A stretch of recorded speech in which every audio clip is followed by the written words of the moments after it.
cuando la vocación se expresa, no solo se expresa para tocar la guitarra, ir en moto o jugar al fútbol. Es cierto que hay jóvenes que son más físicos, pero es que hay muchos que van hacia unas ingenierías, hacia la actividad empresarial, hacia muchísimas cosas, porque tenemos toda una variedad de tipos psicológicos.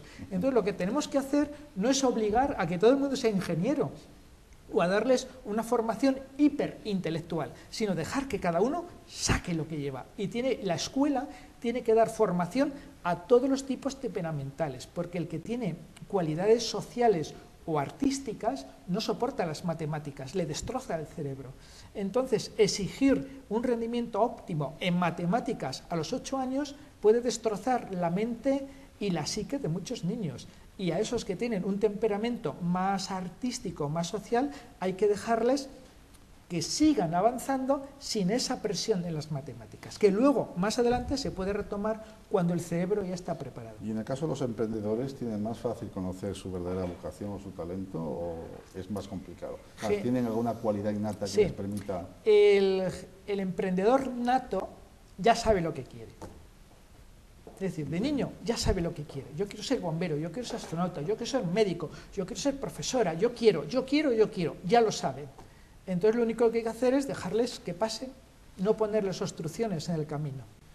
Usted habla de que un emprendedor auténtico puede ser víctima de sus deseos y necesidades. ¿Cómo distingue un emprendedor del que no lo es? O sea, ¿qué es lo que verdaderamente motiva un proyecto emprendedor? Generalmente la satisfacción personal. Es decir, yo hago algo porque voy a disfrutar haciéndolo y me voy a sentir bien. Entonces ahí tenemos como varios niveles. Hay emprendedores que buscan el éxito en su actividad por la fama y el dinero. Y entonces el dinero que va a permitir placeres físicos, buenos coches, buenas casas, alternar, entrar, comilonas, fiesta, viajes. Entonces la motivación es puramente física. En otros es más social. Yo quiero hacer algo que llegue a los demás. Yo voy a ser médico, voy a curar el cáncer, yo seré enfermera, voy a atender a la gente de los hospitales, pues yo seré profesor y haré que los jóvenes lleguen lejos. Ahí ya hay un deseo social de llegar al grupo, de hacer un bien. Por lo tanto, lo económico ya no es tan importante, es más bien hacer un trabajo, un buen trabajo. Otros están más en que lo que les motiva es un avance técnico. Yo monto una empresa, pero vamos a ser los mejores en fabricar satélites, porque vamos a ser los número uno. Hay un orgullo intelectual en esa investigación. El ser un premio Nobel, en ser un buen profesor, en ser reconocido, en haber hecho una tesis doctoral magnífica, en avanzar en el conocimiento y que se me reconozca en ese conocimiento.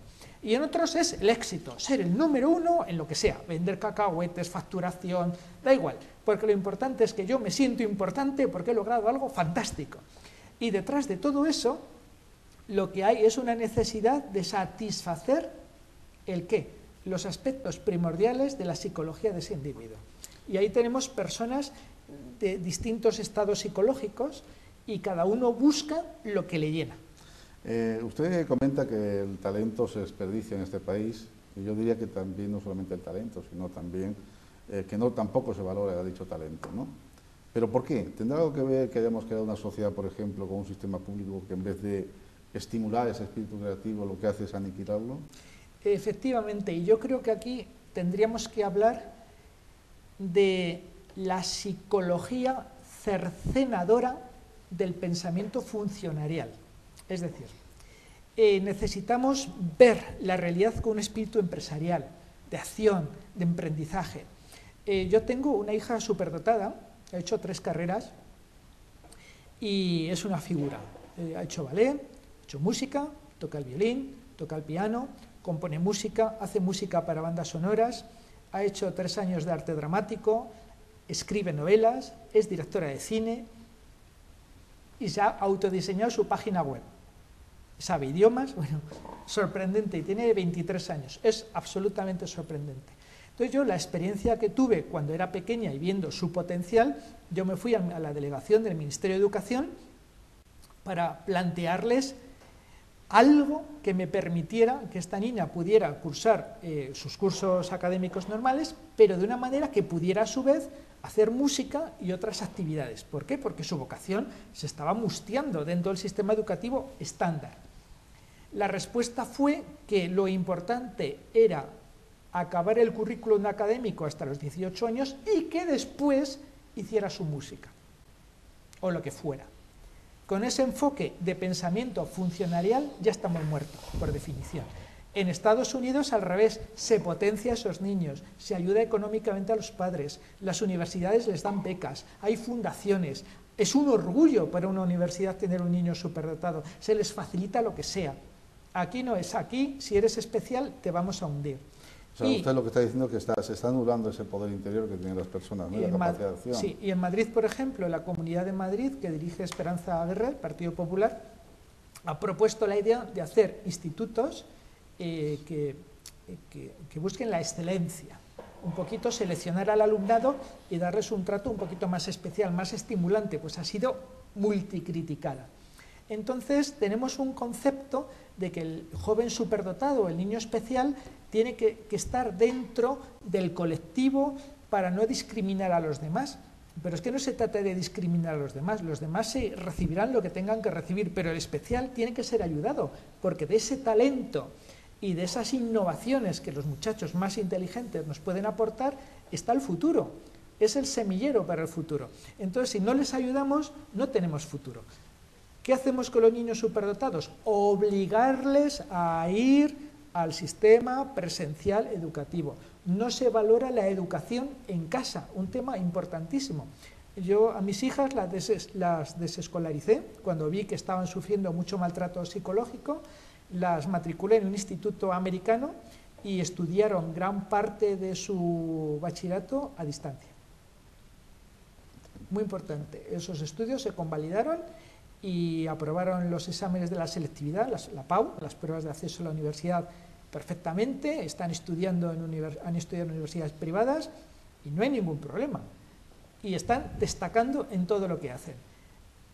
¿Por qué no podemos permitir que los muchachos con más talentos los desarrollen? Eso no es una amenaza para la sociedad, no es terrorismo, es ayudar a que el talento salga adelante.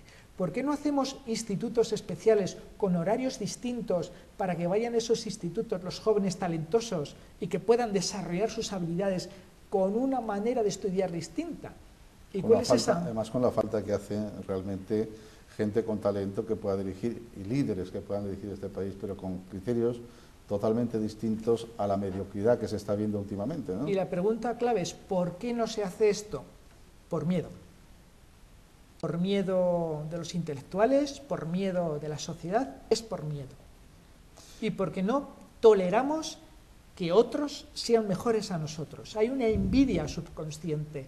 Es como dice el refrán aquel dice, ¿cómo se define un aragonés? Pues que el aragonés cuando tiene un competidor va a fastidiarlo aunque se fastidie él mismo, ¿no? Es impedir que las flores crezcan en el monte.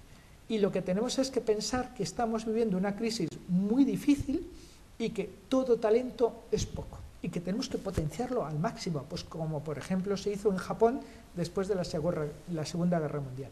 Se empeñaron en desarrollar nuevos métodos pedagógicos para que el talento explotara.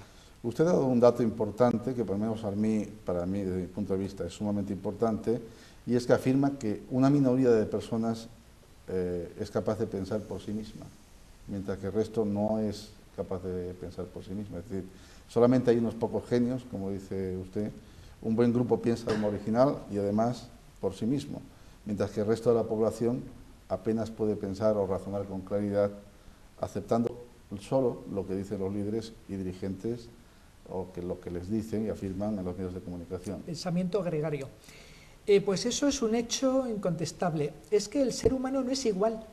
Cuando nacemos, nacemos con distintos grados de desarrollo y el individuo integrado, autoconsciente de sí mismo, de lo que piensa, de lo que entiende, con un sentido de destino, es escaso, es un porcentaje muy pequeño de la población. El 25% de los conductores están en la inopia mientras están conduciendo. Y cuando se hace deporte, se monta en bicicleta o se pasea por la calle, también puede ocurrir, que se nos va la pinza pensando en otras cosas y el cuerpo va automático. Entonces, ¿eso a quién le ocurre? A quien no tiene un buen dominio o control sobre su estructura mental. Yo lo que veo en el tema, por ejemplo, claro, yo soy profesor Y veo que sí, efectivamente, hay un porcentaje muy pequeño de personas que les gusta razonar y justificar lo que aprende, ¿no?, en la universidad. Imagino que lo mismo será en el colegio, pero hay otras personas que no les gusta justificar, o sea, que no buscan las razones de fondo de todo. Entonces, ahí yo creo que hay un grave problema, pero quizá a lo mejor sea también de la educación. O esto tiene que ver un poco ya extraído desde la infancia, o qué es lo que está pasando. Pero, vamos a lo difícil. La gestación. El proceso de maduración de la personalidad humana empieza en la gestación. Si la gestación es tranquila, la madre está pendiente de su cuerpo, no trabaja, puede pasear, come bien, hace sus ejercicios de preparación al parto, ese niño está en un ambiente relajado. Ese niño, cuando nace, es un niño abierto, simpático, inteligente, con una gran curiosidad natural por todo. Ya es emprendedor por naturaleza. ¿Qué dicen las madres? Niño, bájate del árbol. Niño, no le tires de la oreja a ese perro que te puede morder. Son niños que se lanzan a la vida sin miedo. Esa es la base, una buena gestación. La mujer estresada, embarazada, que está hasta prácticamente el momento del parto trabajando en una caja, en la barra de un bar, arriesga su gestación porque ese niño va a nacer hiperactivo o con muchos miedos. Eso por una parte. El proceso educativo. Yo a mis hijas les tenía una exigencia básica durante la convivencia con ellas, en las comidas, las cenas y los ratos familiares. Y era, cuando oigáis una palabra que no entendéis, preguntar. Ya sea a los adultos, en la televisión, en las películas de dibujos animados o en lo que estudiaran. Daba igual. Si hay una idea, un concepto, una palabra, lo que sea, que no entendéis, por favor, preguntarlo. Porque es muy importante para la mente ir integrando la información. El aprendizaje tiene una estructura arbórea. Hay un tronco central, con un tema central, y luego las ramas, las ramificaciones, y luego las hojas, que serían pues los datos que están relacionados con esas ramificaciones. Si oímos un término que está relacionado con un concepto y no sabemos lo que significa, esa información es baldía. No lo podemos integrar. Pero si sabemos qué es, lo podemos integrar en nuestro árbol de nuestro conocimiento. Eso es muy importante, el despertar en los niños la curiosidad y el intentar comprender las cosas. Y luego en el sistema educativo, ¿cómo es nuestro sistema educativo? Es así, aceptar lo que se os dice, plasmarlo en el examen y se os aprobará o recibiréis un 10. Ahora bien, como se os ocurra pensar de otra manera, os la habéis cargado.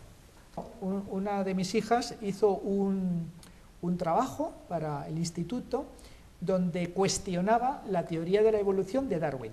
O sea, se leyó una serie de libros y hay investigadores de la evolución que dudan de que la teoría de Darwin sea exacta al 100%. Hay muchas lagunas todavía. Y presentó, en su trabajo, argumentó esas lagunas. Resultado de la nota, 0. Porque la profesora decía que la teoría de Darwin era así, así y así, y ya está. Pero es que es teoría. En ciencia, una teoría es la explicación provisional que le encontramos a algo hasta que encontremos otra mejor. Y en ciencia se avanza cuando se cuestionan las cosas. Efectivamente. Entonces, ese cuestionamiento en el modelo educativo actual se cercena. Bien, volviendo al tema de los emprendedores, yo le quería preguntar si es posible entrenar la mente de los emprendedores para que dirijan su mirada hacia nuevas oportunidades de negocio y de acuerdo a su propia vocación. ¿Es posible? Sí, porque en el proceso del emprendizaje hay varios elementos clave. Lo primero, la idea, el proyecto. O sea, un emprendedor tiene que tener una idea. Esa idea tiene sus matices, sus aspectos, y hay que desarrollarla. Pero al implementar esa idea en la práctica nos vamos a encontrar con dificultades. Dificultades técnicas, dificultades de financiación, problemas con el mercado, con la distribución, con el marketing, con la aceptación del público, etc. Entonces ahí es cuando la mente se bloquea. ¿Y por qué se bloquea? Pues porque ese problema que nos acabamos de encontrar no lo teníamos previsto. Y ahí es donde hay que entrenar la mente en lo que llamamos el encontrar la solución a los problemas imprevistos.